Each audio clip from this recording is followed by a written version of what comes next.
Welcome. In round 2 of the Bundesliga Championship Tournament, we played against the strong team of SG Solingen.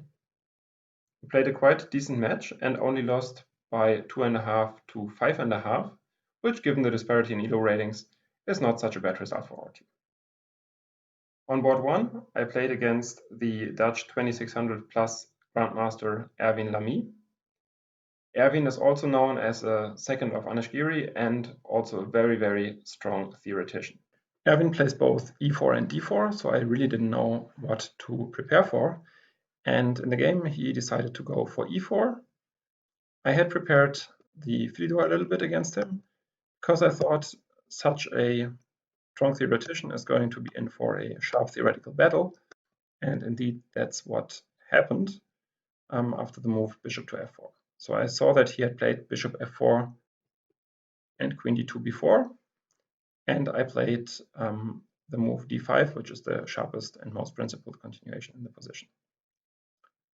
I was expecting a very sharp battle now, which usually arises in the main line after knight db5, which Erwin had played before. And now, for instance, one line goes bishop b4, followed by knight takes e4, when white has the option of going either queen e3 or queen d4. And we arrive at a position in which white is eventually going to win this rook on a8, but white will get a compromise structure on the queen side. So let's say after either bishop takes c3 or knight takes c3, white gets a compromise structure on the queen side, and his king is a little bit weak, so black has motives such as queen a5 followed by queen a3 or queen e7 with similar ideas. And it's a very sharp battle in which I had some preparation to improve upon my previous play. Unfortunately, after d5, he didn't go for knight db5, but he went for the move long castles. And this was extremely unpleasant for me to face. First reaction that I had was, well, after long castles, what happens if I just go bishop b4?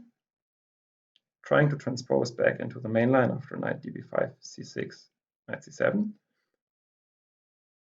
But then I realized after bishop b4, his idea is not to go knight db5, but just to take on d5. So for instance, after takes, queen g3, let's say takes, we arrive at a position which is favorable for white, just because black is not able to develop in a quick way. I have to go something like knight d7 followed by c6, but this is extremely slow, and in the meanwhile white will have taken control over both central files and will be just much better and close to winning, to be honest. So therefore bishop takes c3 doesn't work, and also after ed5 just taking back doesn't work because he just gets an enormous amount of pressure against my center with a move like knight db5, and now my knight is pinned to the queen and my position is just extremely bad. So therefore I decided not to go bishop b4. Another move which I could have played here is the move c6, but this transposes to a line which I knew to be a little bit better for white, so I didn't want to do that either. And then I started calculating the most principled moves, which are knight takes e4 and d takes e4. And I realized that probably if I want to play sound in terms of the opening, I should go d takes e4. But then after bishop c4, bishop g4, I started calculating a line with f3, takes. And now I thought, well, I'm pawn up, but this position looks extremely dangerous for black, as white is going to go something like rook g1 and attack my king. Bishop h6 is coming. If at some point I leave the square on f5 unprotected, knight f5 is coming, and the position is just very difficult to play for black. And I was sure that he had analyzed this position to quite some detail with the computer before, so not only would I have to face a very strong opponent, but I would even have to face computer analysis in such a line, and I thought I am not going to survive this. So therefore I didn't go for the most principled move here, which is the move d takes e4, but played the the move knight takes e4 with the idea of going to some position which is a bit worse for me, but maybe still somewhat playable. After takes, he played the move bishop c4, which formally is a novelty, but which was the most obvious move in the position and the move which I had expected anyhow. So here black has again a couple of different options, something like bishop c5 or bishop f6. This loses even more time, so white's just going to go rook he1 and collect the pawn on e4, and my position is again just clearly worse. So therefore I decided to try to go for a concrete solution with the move knight to c6. As expected, he took, and when I played knight c6 I was relying on this move bishop to d6, which I thought would be pretty tricky. He doesn't want to take on d6, of course, because then I just improved my pawn structure. So he played the move which I had expected, the move queen takes e4, and now I went for my plan, which was to play the move queen to h4. So now I have this nice pin here, and I thought next move I'm going to take on f4 and things are fine. Last line which I had expected was g3, takes, takes, takes, takes. And here I thought, well, I have a choice of either keeping the bishops on the board or even just going bishop e6, which looks decent as well. So I thought after, let's say, takes, takes, I get a position which is slightly worse, but which should be holdable in the rook ending. But unfortunately, after queen h4, he played a move which I had not anticipated at all. And so kudos to him for finding this very strong move. And the move is rook to d4. It both has a tactical justification, which we're going to see in the game, and of course a structural, strategical justification, which is not to weaken his structure with the move g3. Okay, so now let me show you what I should have done first. So I should have gone for the move queen to f6. But even here, white is just clearly better. Let's say computer even gives some move like g4, which is very concrete, because I never really want to take on f4 in such a position. Because now a similar line has two differences compared to what we have seen before. First of all, white's pawn structure is not destroyed. So remember in the previous line we had a pawn on f4 instead of on g4. And secondly, white doesn't really have to take on e6 in this position. White could just go something like rook e1 and even increase the pressure to transform eventually to a rook ending, which would be lost for me. So therefore, even after g4, I think my position is just extremely bad already. Well, instead, I went for the move queen takes f2. And maybe you can now pause the video and try to find the best move for white.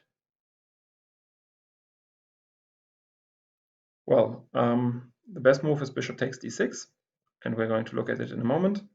During the game, I anticipated him to play rook f1, but in such a line, let's say takes, takes, takes, takes, bishop e6, I think it's clear that black has kind of survived, and probably now the position is close to equal. So after bishop takes f4, note that if he goes for king b1,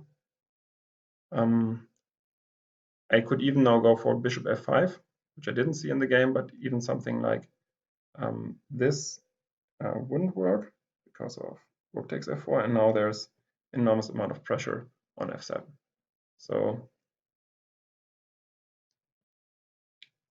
yeah, this means I should have gone for bishop f5 here, which then leads to an ending which is probably around equal again. So instead of doing that, he went for the move bishop takes d6, and the idea of the move is that I can't play the move which I had prepared, bishop f5, Zwischenzug, but he answers my Zwischenzug with a Zwischenzug on his own. So he doesn't go back, which loses the rook, but he can just go back bishop g3. And I had completely missed this bishop g3 motive. So in that case, I would just be a piece down with no counterplay at all. So therefore, after bishop d6, I didn't go for bishop f5, but I realized that I was busted and just went for c takes d. But now he goes for rook f1. My queen is trapped, so the only move which I have to stay in the game is bishop f5. Takes, takes, takes, d5, at least winning back the piece. But the problem is that my d5 pawn is now way too weak and is just going to fall in this position. So I try to hang in for a moment, played f5, but of course this position is completely hopeless. So sometimes in rook endings, when you're a pawn down, you still have some fighting chances. But in this case, that's not so, because he has these very strong passed pawns here. Yeah? So, and it's very annoying for me to just stop this pawn from running to c8 actually. So I came up with some idea of doing it with playing f4 and now rook f6, trying to cut off the pawn from advancing. Now I tried to prevent b4, but no, he just converted in a very convincing way, just running with his king, and there's not really anything I can do against that. So after rook g6, he just played king b3. It's the only line he had to calculate, but after rook takes g2, he just has c6, and let's say a4 check, and just king c3. And now I can't stop this pawn anymore. Let's say rook g6 just runs into rook c5, and the pawn is going to queen. So therefore, I played king f7, but now I can just protect the g2 pawn, and the king is going to run and protect this pawn, and then the pawn is just going to become a queen. That's what happened in the game as well. There's not really anything to comment on anymore. He just played the technical phase in a flawless way. And after rook d8, I resigned. Well, this was a pretty clear and deserved defeat, of course. He came up with this very interesting idea of playing long castles and had a strong preparation behind it.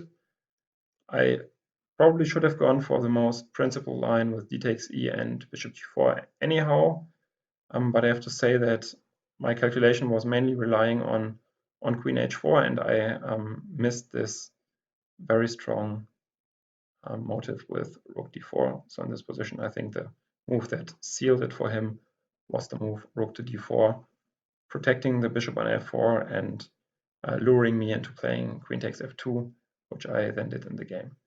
But I think even after queen f6, I would probably have lost the game. So no big regrets here, and just getting the feeling that playing the Philidor and announcing it basically beforehand by playing the Philidor in previous games is quite tough against such a strong theoretician. So thanks a lot for watching the game, and see you for the next one. When you have stress, play chess. When you fall on your ass, play chess for a real deal. For